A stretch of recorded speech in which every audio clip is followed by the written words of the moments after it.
Bem-vindos ao podcast Mulheres e a Arte.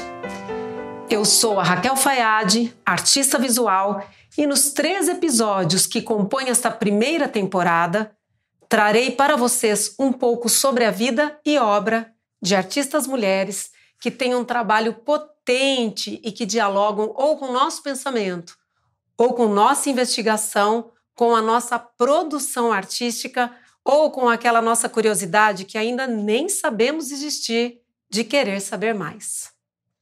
Convido vocês a serem provocados. Estaremos em contato com mulheres artistas visuais e da literatura, como Ana Maria Maiolino, Clarice Lispector, Lígia Pape, Frida Kahlo, Simone de Beauvoir, Lígia Clark, Louise Bourgeois e Maria Martins.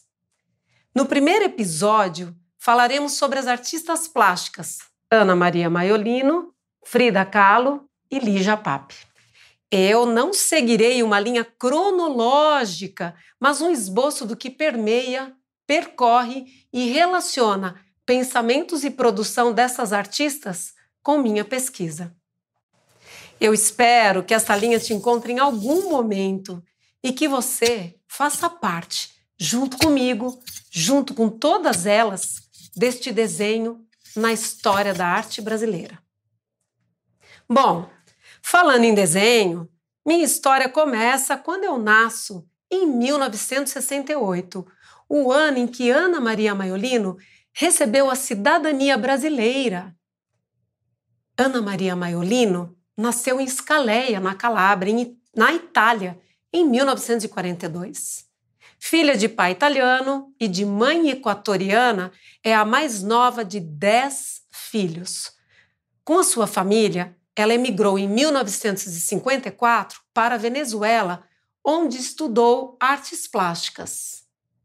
Ela veio para o Brasil em 1960, onde estudou na Escola Nacional de Belas Artes do Rio de Janeiro. Atualmente, a artista vive e mora em São Paulo. A década de 70 foi significativa na experimentação e utilização de diversas mídias, como a performance, o filme Super 8, a poesia escrita, além de continuarem a utilizar a pintura, a escultura, o desenho e a gravura. Gravadora, pintora, escultora, artista multimídia e desenhista, por meio de uma obra com viés político e provocador, Ana Maria Maiolino investiga diferentes materiais e explora diversos meios de expressão, como a xilogravura, a fotografia, o filme, a instalação e a performance. Ana Maria Maiolino sobrepôs múltiplos papéis, como filha, artista, mãe, cidadã, mulher, amante, escritora, latino-americana, europeia e imigrante, mapeando seus deslocamentos físico e psíquico durante a vida, construindo uma compreensão de identidade como constante fluxo que vai e vem entre um e o outro, entre o eu e a multidão. Na obra Ana, ficamos diante desses gestos de uma mulher que pode ser uma ou muitas, que deseja e é desejada, que cuida, que desaparece e abruptamente emerge novamente. Na obra Por um Fio de 1976, a artista aparece ligada com a mãe e a filha por um barbante que sai da sua boca, estando ela ao centro. O que será o barbante? Cordão umbilical? Genes? Sangue? Descendência que liga essas 3 mulheres? 3 gerações? Para Ana Maria Maiolino, nada é mais importante do que a vida. Você consegue perceber onde este valor que a artista dá à vida aparece nas suas obras? A obra Por um Fio de Ana Maria Maiolino foi uma das minhas referências para as obras Gerações 1 e Gerações 3. Na obra Gerações 1, 7 mulheres apresentam-se como gerações de mulheres de uma mesma família. Nela está desde o passado o presente e principalmente o futuro, sendo acolhido por todas essas mulheres. A cor predominante é o vermelho que tem uma grande gama de significados na vida das pessoas. A obra Gerações 3, encontramos 3 mulheres como dentro de casulos, num vórtice, num movimento de morte e vida, de transformação e de metamorfose. Mas falando em gerações, como é olhar para as mulheres ancestrais da sua vida? Há algo que te liga a esta linhagem do feminino? Se você parar para pensar no passado, observar o presente e pensar sobre o futuro, as relações afetivas são norteadoras dessa investigação que parte do feminino e das transformações desse corpo, pensamento e ação. Como é que construímos relações e experiências que contribuam para quem somos? Como nos metamorfoseamos neste processo de reconhecimento, resiliência e sobrevivência? Eu trago para vocês a definição de metamorfose, que é a sequência de grandes mudanças que algumas espécies de animais sofrem durante o seu desenvolvimento. E aí eu te pergunto, você já passou por alguma metamorfose na sua vida? Na sua vida pessoal, profissional, emocional, espiritual ou na sua vida física? Quando eu realizei a performance A Trôpega Efemeridade dos Rastros, foi um momento muito importante. Eu estava vivenciando o luto, a perda de um ente querido. Nesse momento, encontrando esse espaço com uma escadaria imensa, eu propus carregar um vestido com uma cauda de 25 metros e nele vários objetos, imagens e fotografias grampeados. Conforme eu fui subindo essa escadaria, esse vestido, essa cauda veio enroscando e o que era para ser uma caminhada plena, suave, se tornou árdua. Mas no momento em que o meu olhar olhou para as pessoas que estavam em volta, muitas vieram me ajudar, esticando essa cauda, abrindo e inclusive carregando-a enquanto eu andava para dentro do espaço. Em seguida foi o momento mais difícil, que era recolher essa cauda e fazer com que ela, no final, se tornasse um óvulo, um momento de transformação. Eu retirava essa capa e eu tinha que deixá-la no espaço. Foi uma hora muito difícil, porque era o momento de me desapegar do peso que eu estava carregando sem necessidade. O que aconteceu depois de uma forte transformação desse meu ser que deixava o passado, vivia o presente e caminhava em direção ao futuro. Os meus trabalhos quase sempre envolvem processos colaborativos. Eles são afetivos, autobiografias refletidas do outro para mim e vice-versa, como no ritual artístico. Quando nos encontramos num momento onde tudo fica branco, vazio, zerado, voltar para o trabalho é necessário porque há uma premência de querer desovar algo. Esta fala é de Ana Maria Maiolino. E pergunta: quem não tem um ovo na cabeça é nosso imaginário, é o embrião, porque é a célula do embrião que dá a vida. Foi uma abertura democrática quando a artista propôs a travessia num campo minado de embriões, ameaçado pelo ovo. Para ela, foi uma proposição de como você quer transitar na vida. O que não é a arte que um campo de consciência? Pensando sobre isso, ser artista, numa época complicada, foi importante porque o mundo precisava do trabalho de artistas mulheres. Eu acredito que este também é um momento que precisa de artistas mulheres. Ana Maria Maiolino afirma ainda que a mulher não hierarquiza, porque para ela a vida é importante. Um contato com a vida, com a natureza. O que continuamos fazendo para descomplicar a ação da mulher no mundo?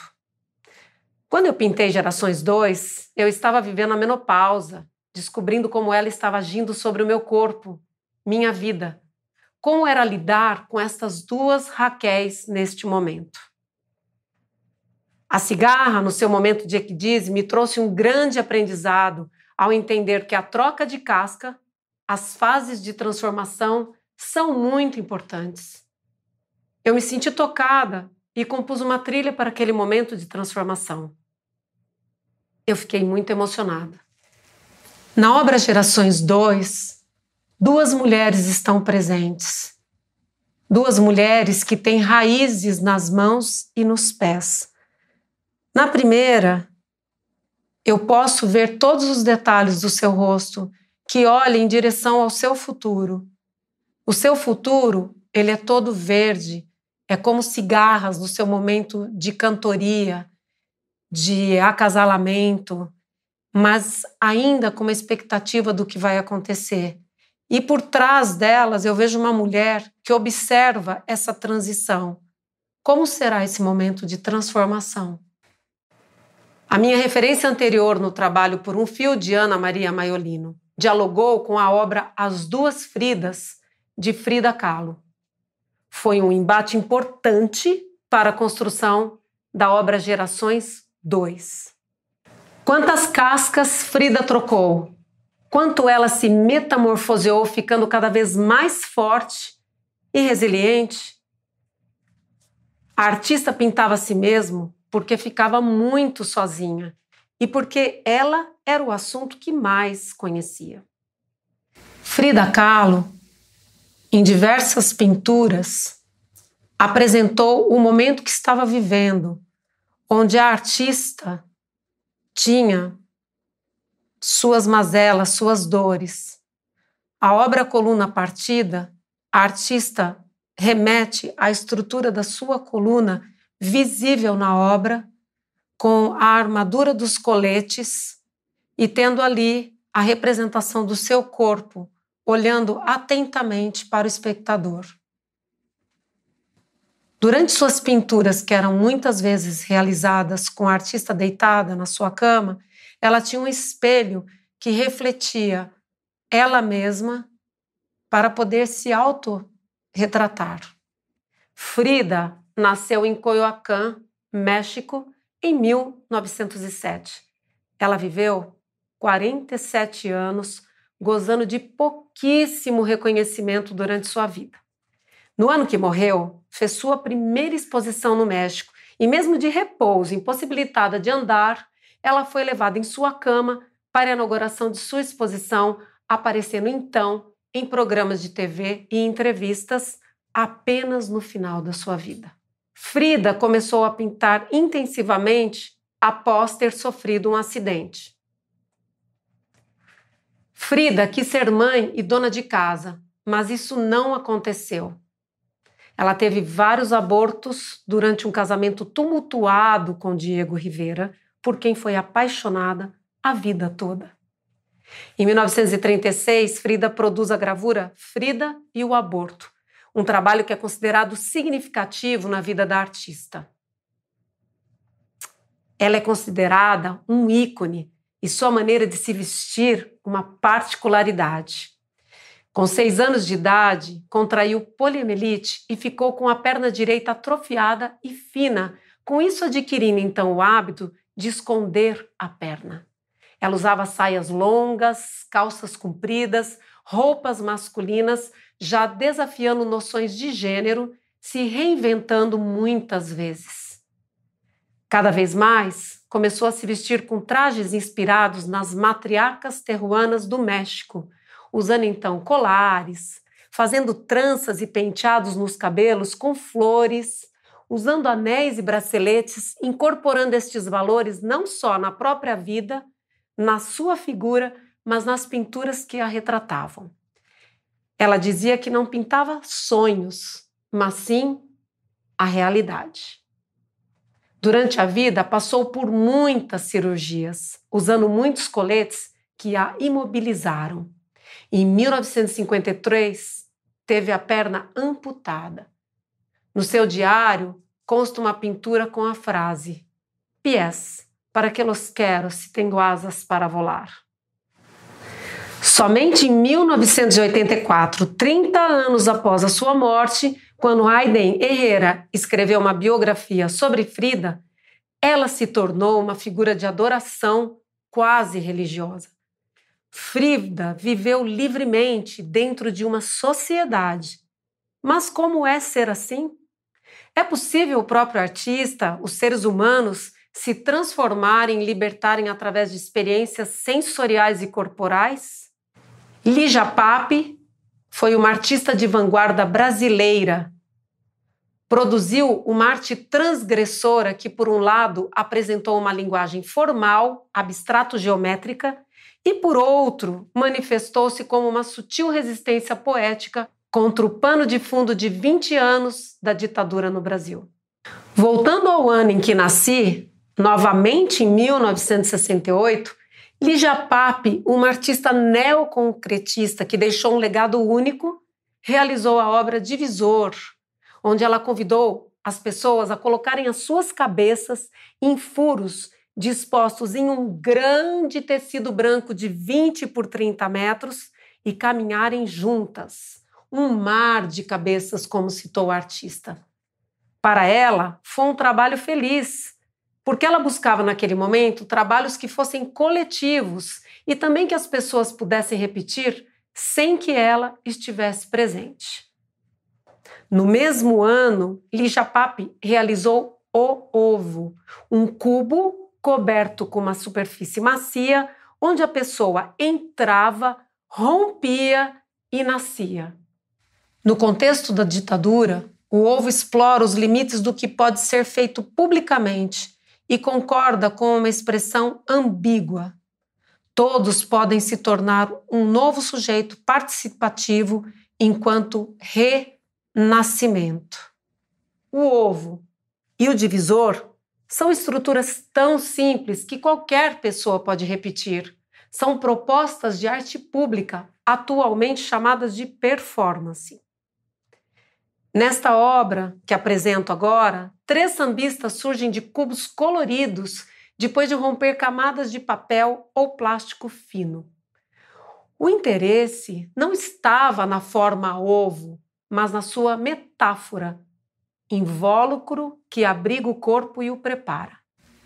O ovo quadrado, no entanto, também simboliza o neoconcreto rompendo com a geometria e o cubo branco, o espaço expositivo de paredes brancas. Os artistas daquele período estavam interessados numa aproximação entre arte e vida, fazendo da prática artista uma experimentação ativa não só para o seu criador, mas também para o seu público. Numa das entrevistas de Lígia, ela fala do processo de criação e me interessa a maneira que a artista trabalhava, de forma circular, passando de uma obra para outra, meditando de um trabalho ao outro, sendo que uma questão alimentava e ajudava a resolver a problemática do outro, às vezes mudando de expressões. A artista Lígia Pape realizou a obra Amazoninos em 1990, o conjunto de obras combinando arranjos de chapas de ferro com tintas metalizadas que equilibram pesos e flexões em abstrações carregadas de evocações da flora amazônica. Reunidas, obras desses conjuntos revelam-se como fantasmagorias que convergem o experimentalismo de Pape com cicatrizes do genocídio colonial.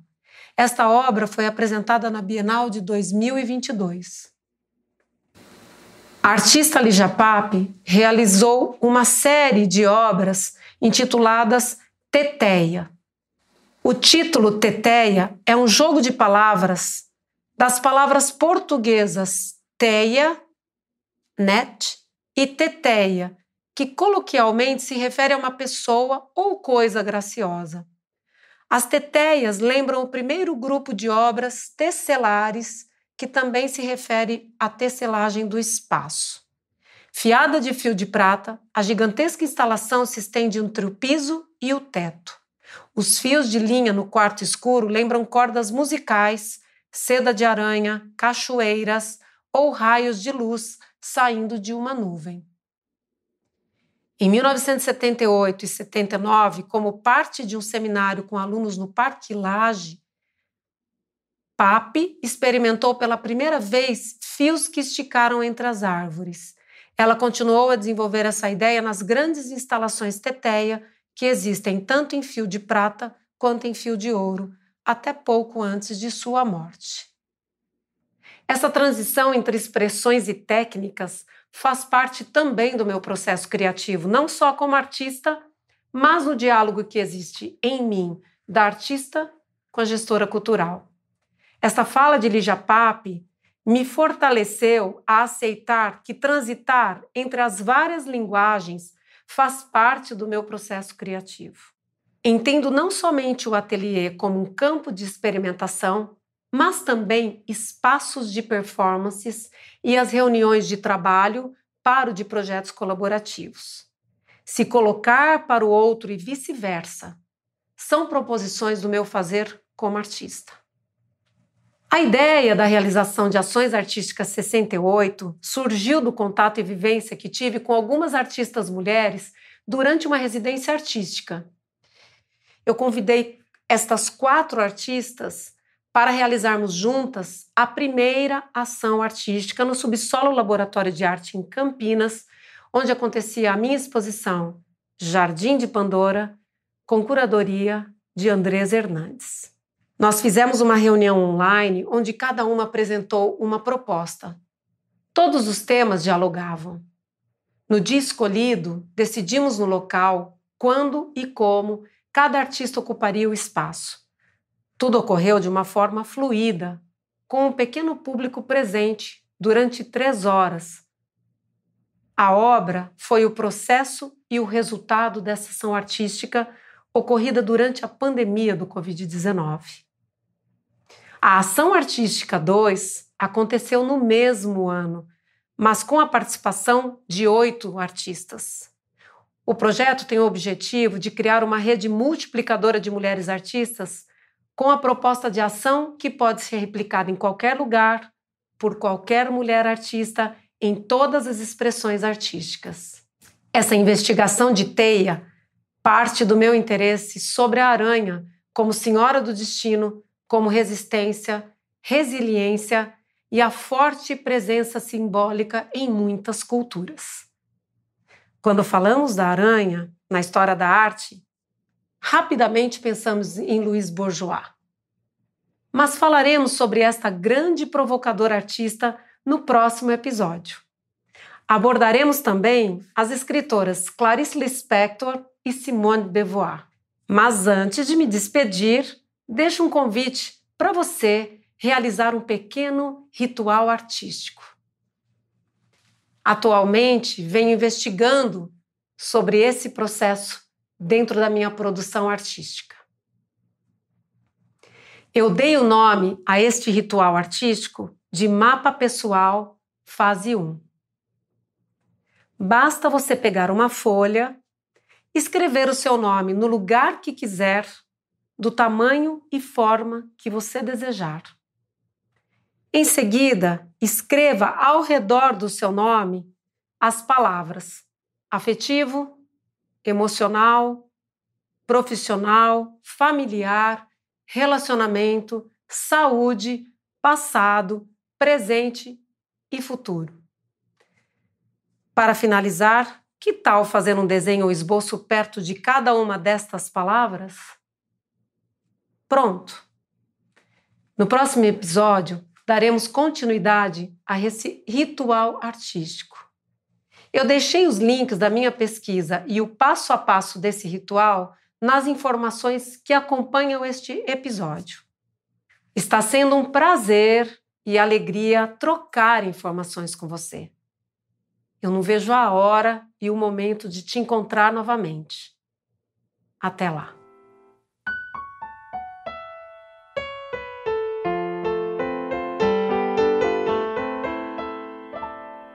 O podcast Mulheres e a Arte explora e celebra a presença e contribuição das mulheres no campo das artes, apresentando fragmentos da história e destacando a produção feminina nas artes visuais e na literatura, ao abordar questões contemporâneas relacionadas à igualdade de gêneros e outros aspectos. Ficha técnica: concepção, direção-geral e apresentação, Raquel Fayad. Assistente de direção-geral, Sara Zizuino. Imagens e edição, Arte e Fato Produtora. Áudio e mixagem, Márcio Teoc. Libras, Aline Machado. Trilha, Raquel Fayad. Controle financeiro, Felipe Brito Barbieri. Produzido no Teoc Estúdio. A iniciativa, que conta com o apoio da Prefeitura de Itu por meio de sua Secretaria de Cultura e Patrimônio Histórico, é realizada com recursos da Lei Paulo Gustavo, resultante do processo de seleção do edital número 182/2023, nos termos da Lei Complementar número 195/2022, do Decreto Federal número 11.525/2023 e do Decreto Federal número 11.453/2023. A Prefeitura da Estância Turística de Itu esclarece que esta é uma obra independente, resultante do processo de seleção do edital número 182/2023, nos termos da Lei Complementar número 195/2022, Paulo Gustavo, do Decreto Federal número 11.525/2023, Paulo Gustavo, e do Decreto Federal Fomento Cultural número 11.453/2023. Portanto, o conteúdo, opiniões emitidas e expressas nesta obra audiovisual são de exclusiva responsabilidade dos autores e não representam o poder público municipal. Todas as referências de imagens e textos estão especificadas nas informações gerais do podcast Mulheres e Arte. Este material é de uso educacional. Qualquer dúvida, entre em contato pelo e-mail contatoestudioextraordinario@gmail.com.